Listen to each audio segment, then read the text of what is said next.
Olá, seja bem-vindo a essa aula de familiarização com o sensor de pressão modelo PI 2798 da IFM. Eu estou com ele aqui na minha mão.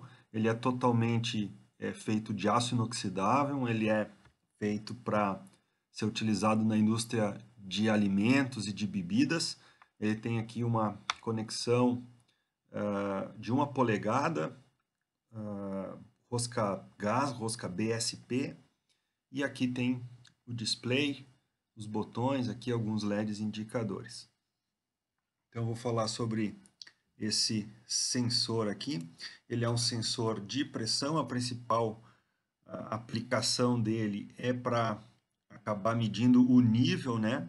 Porque ele tem um princípio de medição hidrostática, então ele é muito bom para esse tipo de aplicação, para você conseguir medir o nível, porque quanto maior o nível, quanto maior a coluna d'água, maior a pressão na tubulação, maior a pressão no sistema. Então, a pressão ela é proporcional ao nível.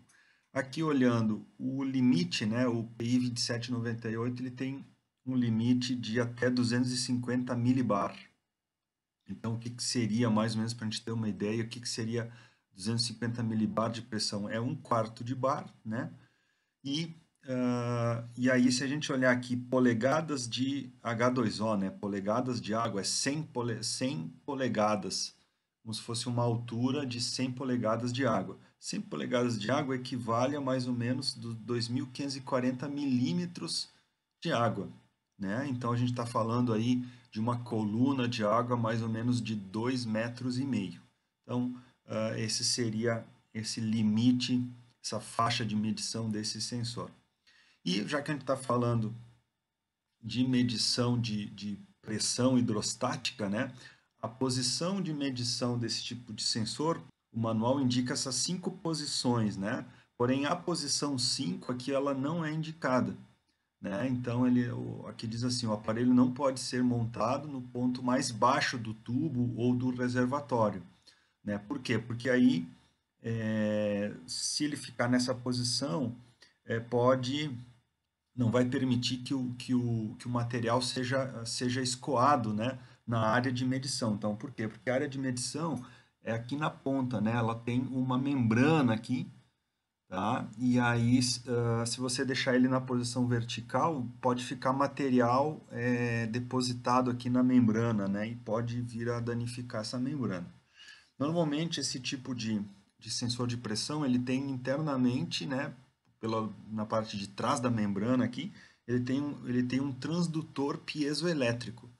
Então, é um elemento que ele recebe um esforço mecânico e ele transforma esse esforço mecânico em sinal elétrico, né? E aí depois tem todo o circuito eletrônico que vai amplificar esse sinal e transformar num sinal adequado aí, que o sensor vai trabalhar.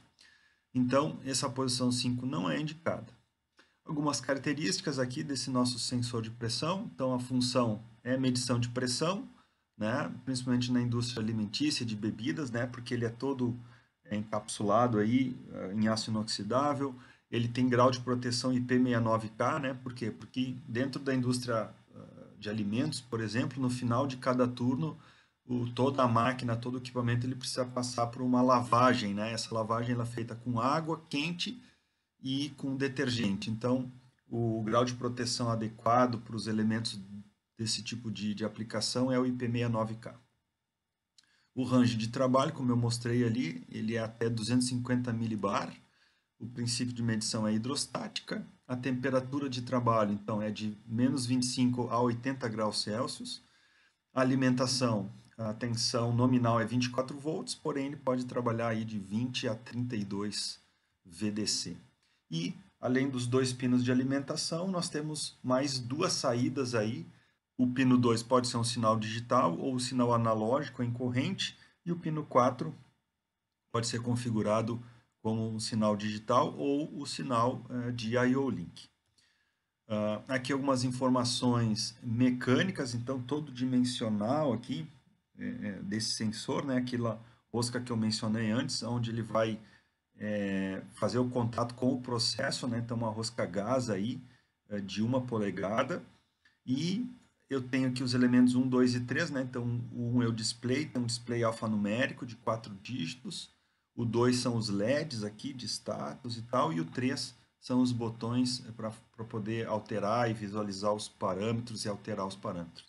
E aqui a conexão M12, né, tradicional aí dos dispositivos IO-Link, então esse padrão M12. Questão da ligação elétrica, então eu vou mostrar 3 padrões de ligação conforme os modos de trabalho. Então no modo IO-Link, né, eu tenho lá a ligação tradicional, pino 1, a alimentação VDC, 24 volts, o pino 3 aqui é o 0 VDC, o pino 2 ele fica em aberto, né, então eu posso configurar ele para trabalhar com uma saída digital ou própria saída analógica aqui em corrente. E o pino 4 é a comunicação IO-Link, que vai para o meu mestre da rede.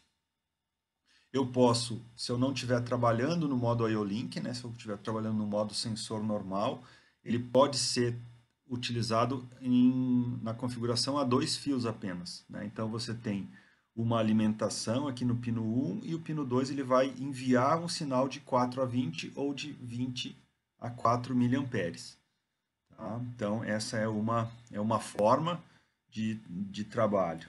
E a outra forma de trabalho, se eu trabalhar a 4 fios, né? Então o pino 1 é o VCC, o pino 3 é o 0, aí o pino 2 é uma saída, pode ser uma saída digital, e aí o pino 2 pode ser trabalhado PNP, né? Vejam, ele dá o sinal, e aí do outro lado do meu relézinho aqui eu tenho o 0, então ele espera o 24 volts nesse caso, ou eu posso trabalhar no modo N, que aí o sinal ele joga o 0 volt aqui para fazer o circuito com o mais VCC aqui em cima, né? Essa saída NPN ou PNP é um parâmetro do sensor que eu também solicito, que eu também seleciono, né? E eu posso trabalhar com o sinal digital e o sinal em corrente, né? Um pino sinal digital, o outro em corrente, tanto NPN quanto PNP. Aliás, PNP aqui nesse lado e NPN aqui. No caso, NPN só para saída digital, para saída em corrente ela não tem essa configuração, né? Tá? Então, essa é a forma de trabalhar a 4 fios. Aqui eu tenho os LEDs indicativos. Então, os primeiros LEDs aqui indicam a unidade de medida que está sendo mostrada, né? Então, por exemplo, se o LED 1 aqui está ligado, quer dizer que o valor que está sendo mostrado no display é em milibar, ou em quilopascal, ou em coluna de água, ou em milímetros de água, né? Então, esses dois últimos aqui é water column, ou seja, é coluna de água. E aí é normal a gente ter, né, polegada de água ou milímetros de mercúrio também, é uma unidade bem conhecida, porém milímetros de água não é comum, né? É bem raro ter isso, e ele tem essa possibilidade de trabalhar em milímetros de água aqui. Tá? O LED 6, se ele estiver ligado, aí quer dizer o quê? Que o valor que está sendo mostrado aqui é em percentual, né? E aí pode ser em percentual da escala total, né, do valor final da escala de medição, ou seja, um percentual em cima dos 250 miliamperes, né?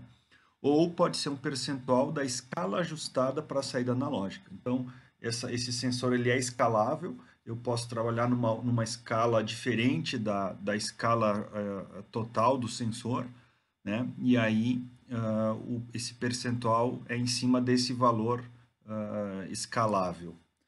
Tá? E o LED 7 é se a saída 2, né, se o sinal Alt 2 está ligado, e o LED 8 tem relação com o Alt 1, né, se o sinalzinho, se o bit Alt 1 está ligado. O Alt 1 e o Alt 2 eles estão juntamente com a pressão lá dentro do dado de processo do sensor que ele vai enviar dentro do protocolo IO-Link.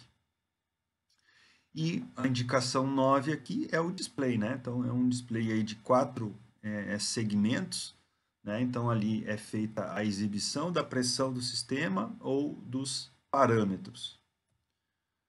que mais? Nós temos as teclas. Então, a tecla 7, eu vou fazer o ajuste dos valores dos parâmetros, vou alterar os valores dos parâmetros. E o botão Mode e Enter, né? Eu vou fazer a seleção dos parâmetros e, uma vez alterados os parâmetros, eu vou fazer a confirmação desses valores.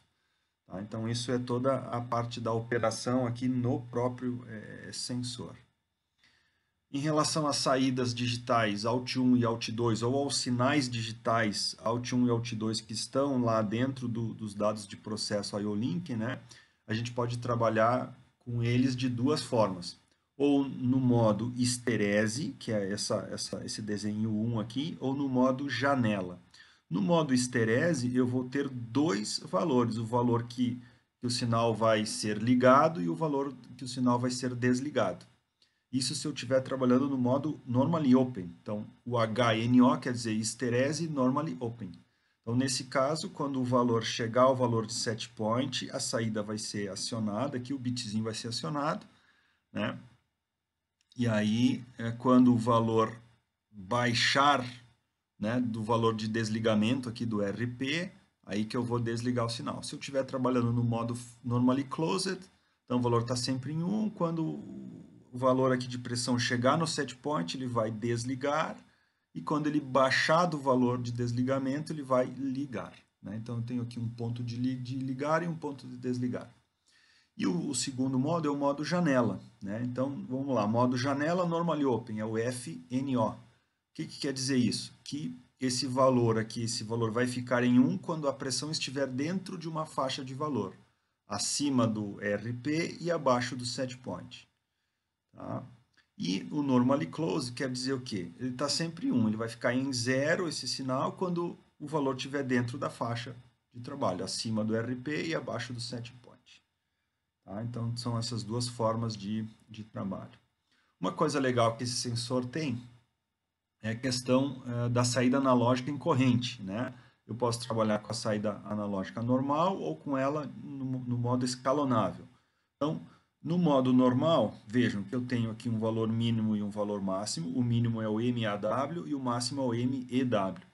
Então, aqui eu tenho para esse sensor é de 0 a 250 milibars, é a faixa normal de trabalho. E aí eu tenho duas formas de trabalho, né, dentro dessa faixa. Então, eu posso fazer com que, conforme o aumento da pressão, a corrente também aumenta, ou seja, o mínimo é 4 e o máximo é os 20 miliamperes. Ou eu posso trabalhar no modo inverso.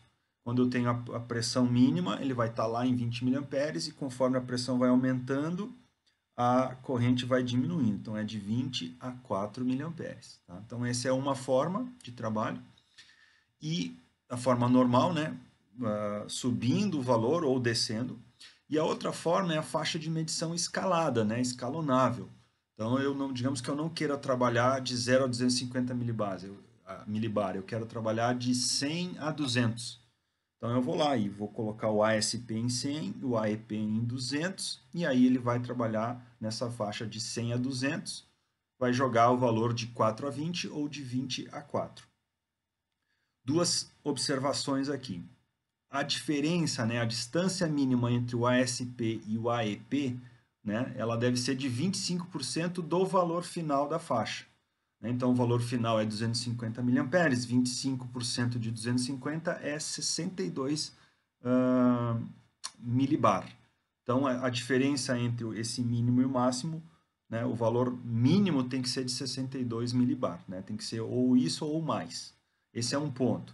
Segundo ponto, esse valor escalonável não mexe no valor que vai para o IO-Link, para o dado de processo. Tá? Então, não importa para o sensor se você está trabalhando aqui numa escala dos 4 a 20, né, ou do 20 a 4, numa escala diferente da normal. Isso não influencia em nada no valor que ele vai mandar.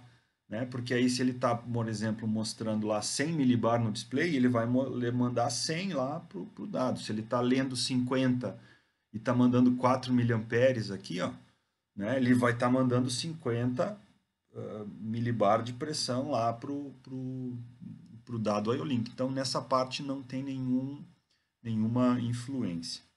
E uma outra coisa interessante que tem esse sensor que ele possibilita, ele já vem calibrado, né? Ele já vem calibrado de fábrica.